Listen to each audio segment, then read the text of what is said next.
It's Friday, February 19. This is the news on PBCJ. I'm Simone Absalom Gale. The government plans to vaccinate 2 million Jamaicans this year against COVID-19. Finance Minister Dr. Nigel Clark told Parliament on Thursday that $6 billion would be used to buy vaccines under a social and economic recovery program. Based on the current prices and supply that the Ministry of Health has, we are making provisions for the government of Jamaica to be able to finance the procurement of and the completion of coronavirus vaccination for 2 million Jamaicans.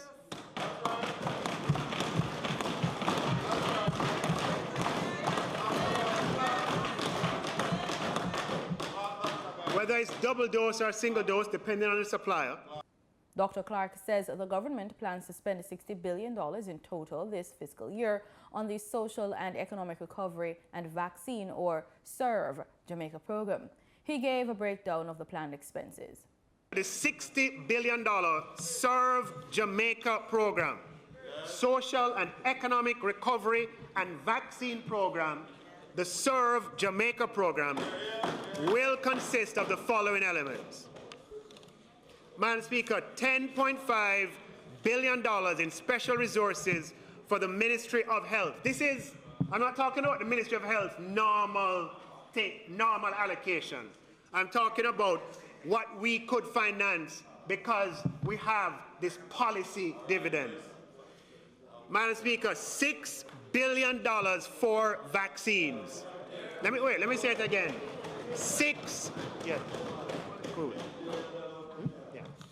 $6 billion for vaccines, $1 billion for PPEs, $1 billion for drugs and reagents, and Madam Speaker, very importantly, and the reason why it's important, these are real live issues and it's important that this knowledge is known.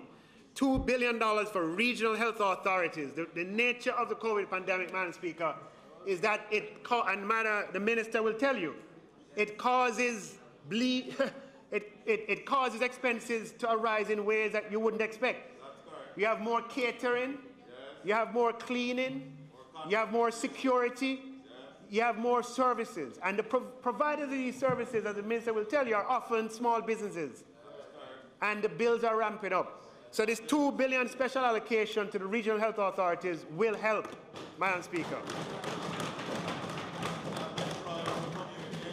And $500 million for additional COVID-related expenditure. He says most of the funds for the SERVE Jamaica program will come from the Bank of Jamaica. After a long period of Bank of Jamaica losses, low profits, and high profit volatility, including a loss of $6.8 billion in just 2017, the Bank of Jamaica made a profit of $9.1 billion in 2018, $15.8 billion in 2019, and $9.9 billion in 2020. The Finance Minister tabled a $830 billion budget for the 2021-2022 fiscal year on Thursday. Governor-General His Excellency Sir Patrick Allen says the advent of the COVID-19 pandemic has posed numerous challenges to Jamaica's developmental goals.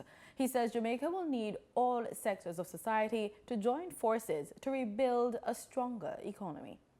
The Governor-General delivered the throne speech during the ceremonial opening of Parliament under the theme Building Forward Stronger Together. We must embrace reform with ambition. Our goal cannot simply be to return Jamaica to our pre-COVID-19 reality.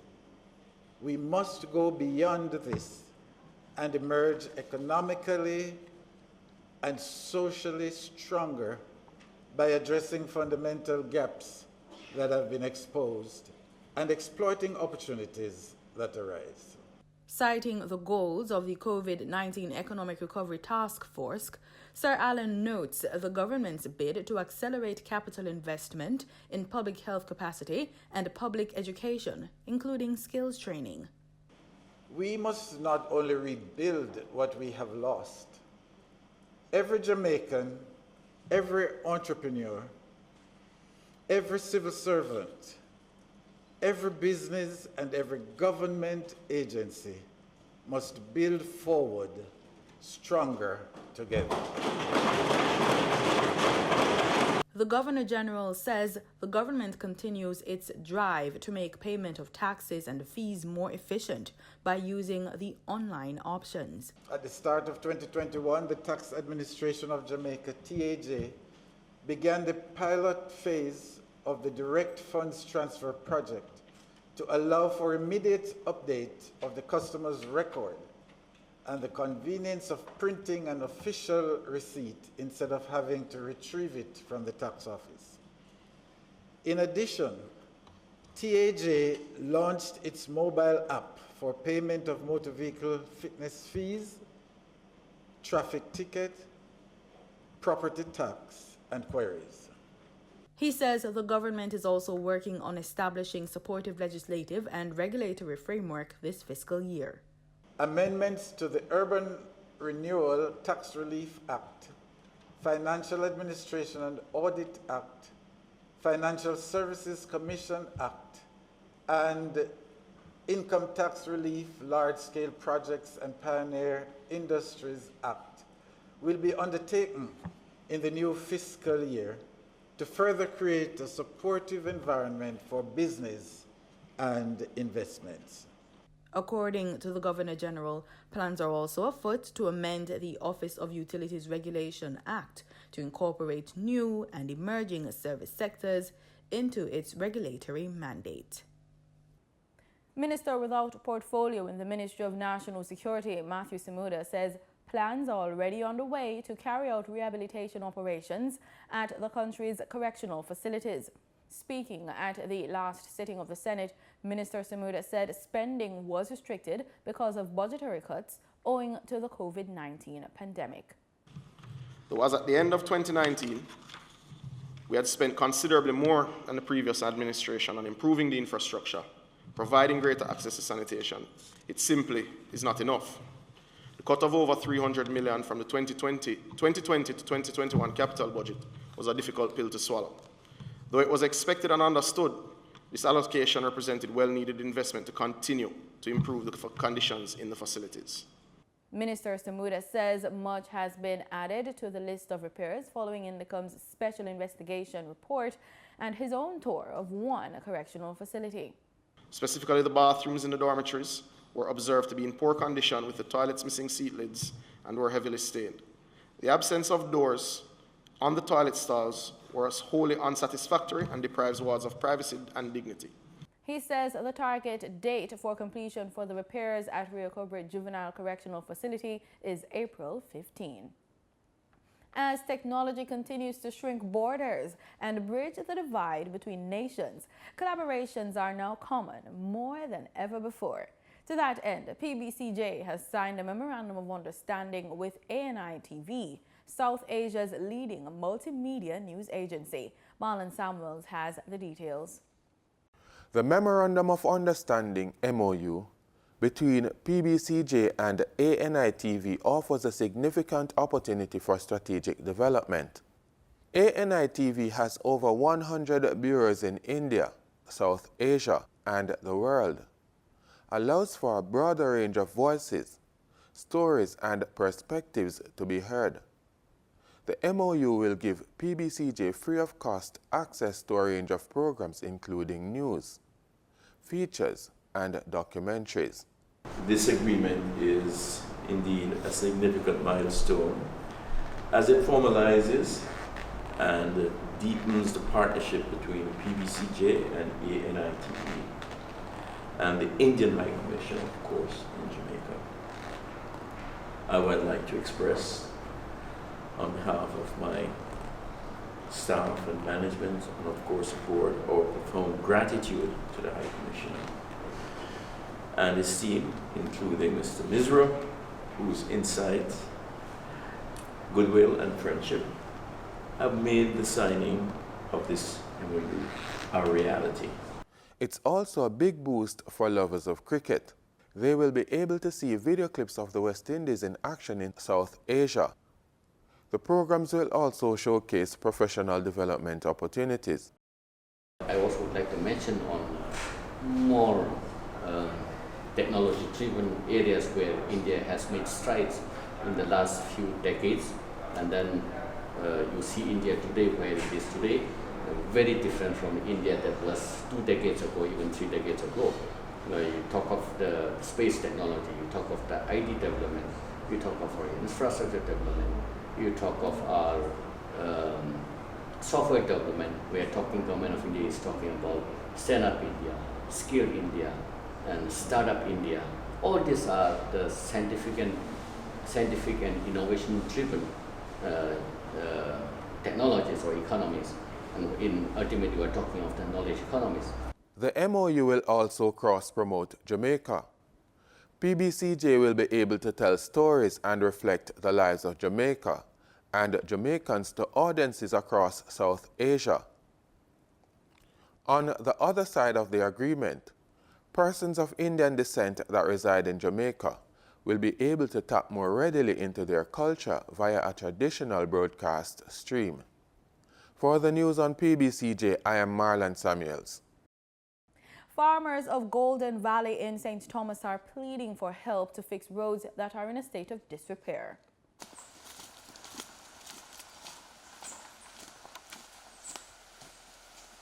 We need the place to fix. I just can't see those big stones. All those stones wasn't there. We need the farmer. No. You can't do without the farmer. No. The farmer has to go out there and bush. Watch a man coming on. You look at him. Look at him. Yeah. A young man that you know.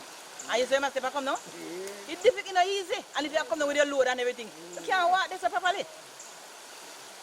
And God save the man from down there. But even to this man here, he said where he fall along there? He fall along right over there, sir. He won't want to fix. And them have try to pack up stone. And them are a young boy. See me fall up there. The other day when it heavy rain, I could not cross to come and pay attention to my chicken. So if this gully concrete, where the water control, we will have a better way of going to and from. So we want the gully filled sand. Look how it's flat. A river, this tell us a river. A natural river, this amount of sand. A river. We can pick up out of this gully here when the rain fall. We want it to look out, man. Concrete, it's better if it's concrete, because if it's not concrete, it will come back to square one. Yes, anytime it work, man, it come back level. Because so it's best for it to concrete. It's a heat out a proper drain. You know, make a little water bridge over it, and the gully control. Because that knock here, the councillor come and work one, it go back to square one. And when the water come in, and not pretty. You saw if me put that shot, it can't go in a river come down. The farmers depend on the roads to transport goods and access their crops and lands. We need it badly. Cannot even bees, no donkey, no mule can go up there, just footwalk alone. How much something you can't carry up there on your head to come down here? You can't carry nothing much. We need manpower. We want help, man. We want help badly. Time now for an extended edition of the Business Report with Gabriel Thompson. In Thursday's trading session, the JSE combined index advanced by 485 points to close at under 400,000 units. Overall market activity resulted from trading in 93 stocks, of which 39 advanced, 40 declined, and 14 traded firm. The junior market index declined by 10 points to close at under 3,000 units. Stocks advanced for 138 Student Living Jamaica Access Financial Services Limited and Barita Investments Limited. Stocks declined for 1834 Investments Limited, Berger Pence Jamaica Limited, and Caribbean Assurance Brokers Limited. Trading firm were 138 Student Living Variable Preference, AMG Packaging and Paper Company, and CAC 2000 9.5% preference shares. Siboney Group Limited was the volume leader with 3.8 million units, followed by Trans-Jamaican Highway Limited with 1.7 million units, and Sagicor Select Funds Limited Financial with 1.7 million units. Now for the foreign exchange. The US dollar on Thursday, February 18, ended trading at $151.78. The Canadian dollar sold for an average $119.76. The pound sterling traded for $209.57, and the euro ended trading at $183.93. Every investment has a cost attached. Today, financial coach Denise Williams of Financially Focused discusses costs attached to unit trusts and mutual funds. Now, one of the lessons I learned the hard way is that when you're looking at mutual funds or unit trust, not every investment house offers the same fees. There is a cost to invest, and it is important for you, in order to get the highest return you possibly can, for you to check out the cost of investing. Now, here are some of the things you need to look at. First of all, mutual funds and unit trusts usually go in a family. So you have real estate mutual funds, you have stock market unit trusts or mutual funds. You know, you can do bonds, you can do money market, you can do foreign currency. So there's usually a group of mutual funds in the same family. What your job to do is to ask your investment advisor which of the funds have the lowest cost. Okay, so that means the commissions, the fees, what are the lowest cost ones? But you don't just want to stop there, because you don't just want low cost, you also want the best performing. So in the group that you're interested in, real estate, bonds, equities, money market, foreign currency, which has the lowest cost and the best return? But we don't stop there, because there's one more thing you need to ask. What about the risk? Because if you can't sleep at night when you've invested your money, that means you've taken on too much risk. You need to be able to sleep at night. So when it comes to unit trusts and mutual funds, you're looking for three things. One, the cost to get in. What is the commission? Two, the performance in the group that you're interested in. And three, the risk profile. You want to make sure those three things you're comfortable with, so that you can invest strategically within mutual funds or unit trust family. I'm Denise Williams, your financial coach, and I hope that made you just a little bit more financially focused. Thanks, Denise. For more information on financial development and wealth building, head on over to financiallyfocusedmedia.com or find Denise on YouTube at Financially Focused. And that does it for the Friday edition of the Business Report on PBCJ. I'm Gabrielle Thompson. In regional news, some 50 teachers in Trinidad and Tobago are now better equipped to engage their students through blended learning. They've all completed a course in online learning methodologies, which was facilitated by Education Solutions Specialists Limited under the Ministry of Education's Adopt a School program. Kimberly D'Souza tells us more. Blended learning has become part of the new normal of the COVID-19 pandemic, which meant that teachers had to adjust their methodologies to reach their students. Managing Director of Education Solutions Specialists Limited, Brendan Butts, said the recently concluded course for teachers was aimed at developing their online teaching skills. The Smart Learning Suite provides a rich software and cloud-based experience that focuses on teaching to improve classroom experiences and help develop effective, confident teachers who embrace technology to reach every student and inspire learning.